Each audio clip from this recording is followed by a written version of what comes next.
Hopefully that's good. I think it's still working. So, folks, I know I am being way behind, like horribly way behind. Special thanks to New Status Quo. New Status Quo is screwing me over. So, anyways, here is extra content for episode 33 of Ninja Steel. Let's get started, shall we? I did. Oh my gosh, that was a big. Oh my gosh. So I did some notes on Notepad. I went to the same usual guys, and let's see what they have to say about it. Which, of course, I'm just all right. Anyways, one say it's a likable episode. The other one said it was an okay episode. Apparently, it's fillery, which, sure, I guess it's fillery. Me personally, I thought it was just closure, where it's like, okay, we have one ninja left, Galactic Ninja. We got to do something with her. We can't just have her around all the time. It's like, yep. Yeah, we don't really want to have one person in a suit and keep paying them, so we gotta finally kill her. Yeah, kill her. Oh, well, anyways, Finema and Madame Odious relationship is kind of weird because why is Finema obeying her and not even just trying to get the medallion back? And of course, yeah, previously we got Wolverine trying to get the medallion back, and Bodana just said, "Oh, you stop right there." This time around, I don't think Bodana was even in there, so she could have easily just been like, "Yoink." Yeah, but yeah, I don't know. And the craziest part is, weren't they contestants? Yeah, pretty sure. It's like, it is kind of weird where I was like, at first I'm like, oh, finally.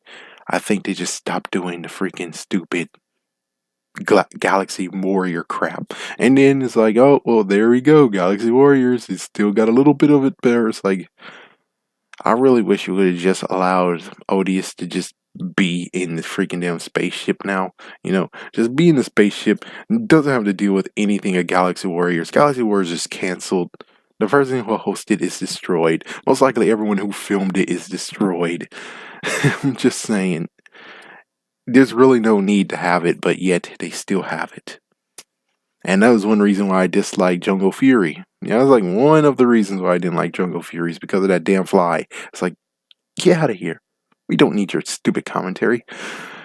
Anyways, next is the fact that it's Valentine's Day. One person didn't care about it. The other one did exactly what I'm saying. It's like, yeah, so Valentine's Day is in September 1st. That's awesome. I mean, they're getting set up for Halloween, but okay, sure. This is just a part of where, like I said in the first review, they should have just allowed allowed these the coming together, right? Allow episode, let's see, this 33, right? Episode 31 and 33 go before the hiatus. And when they said, in the future, we'll be needing these Rangers, it's like, instead of being like, oh, well, 1 week later, instead it's like, they'll return with the 20th anniversary episode.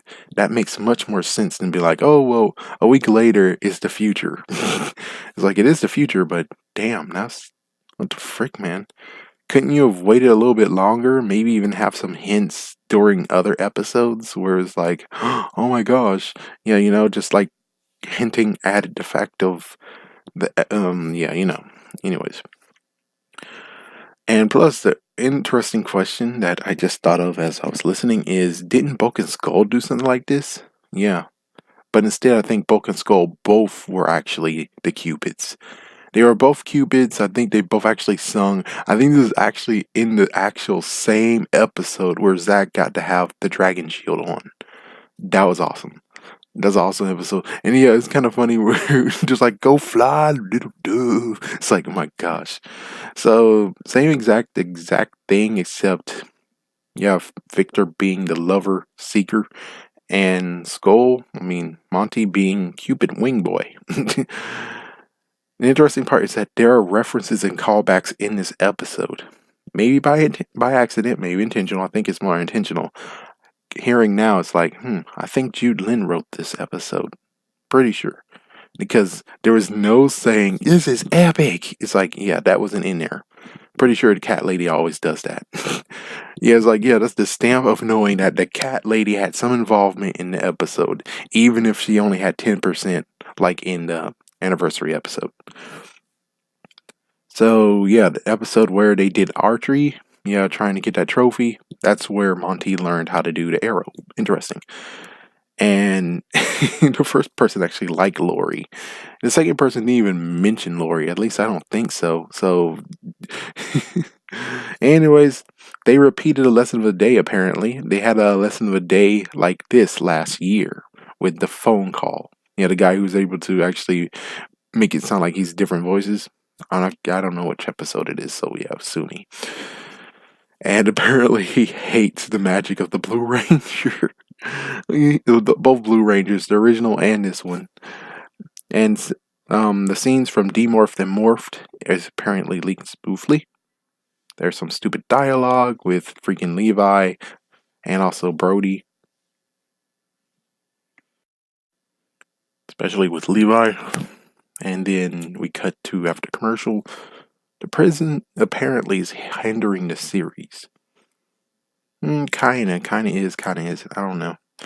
And the prison could actually have been used in a funny moment of very Fruta freaking Heart supposed to be Power Star, and yeah, it could have been frozen. Personally, I kind of like the idea instead of actually just having it frozen. It's like, frick you, I'm not doing this. I'm not involved. I would prefer it. He threw it, and then and the Ninja Star threw it right back at him. Didn't change it, but it hit it upside the head. I'm sorry, but that would have been kind of funny. I would have been okay with that. There's no Calvin and Haley talking because, well, they are together, but yet no talking. The three Studers aren't fighting with each other that much. Nice setup on Preston, but could have been better with the whole Sandy. Redbot. Oh yeah, he is a character in that series, isn't he? Damn, I forgot about him too. An arrow can't pierce a book or metal. Hmm. Yeah, I mean that was kind of weird too. I mean, it can pierce actual power armor, but metal in a book? Really? It's like, weird. Brody finally, for the first time, said a smart line saying, "Let's check the rock quarry." And then, of course, why the ambush? It's like, why not ambush Preston? Instead, it's like Preston just found honey and, oh, there's a monster. No ambush. Be like, I got you, Blue Ranger. So there was a mix of original stock footage in that fight.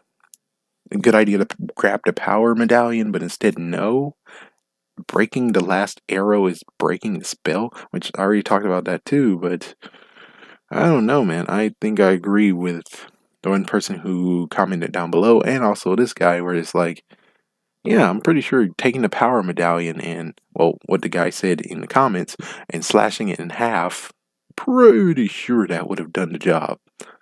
But okay, sure, I guess breaking the freaking not to mention the fact that it would be funny after destroying the power medallion. She's like, "No, I'm useless. I'm useless," and she tries to run away for it. Run away.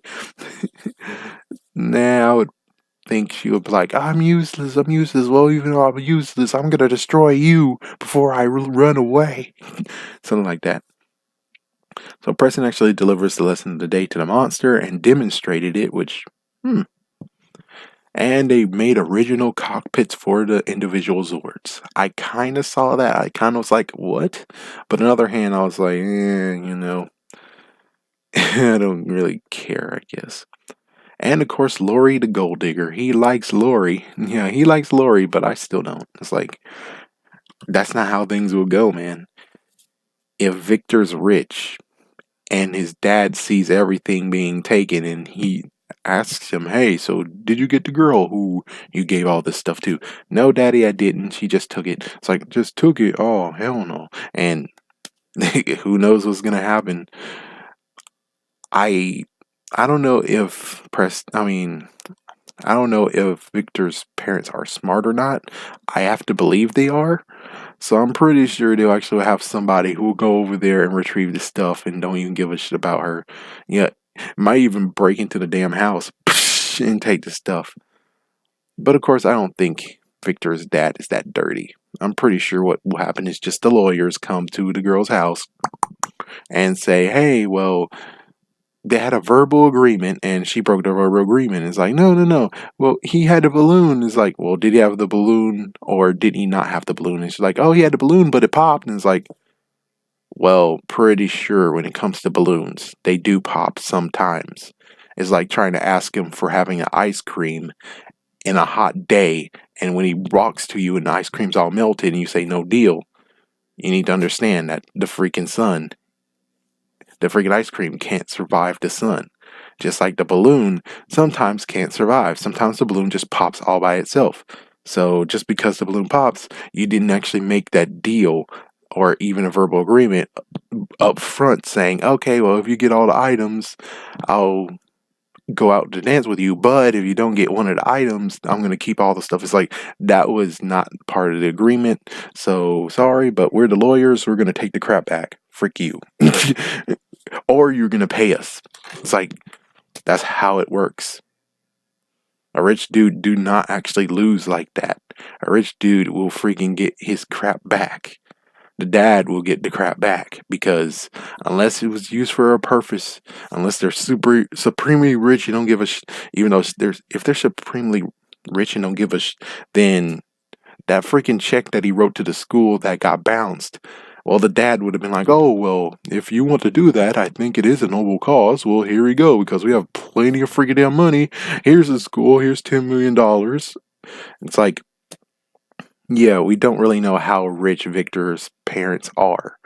And if they are that freaking rich, well, then they could have actually bailed their son out. On the other hand, I'm pretty sure if they're rich, but not super rich, so they'll get the crap back because I'm pretty sure some of that actually costs thousands of dollars. Anyways, the other person said it's okay episode, and already talked about it. There's funny bits.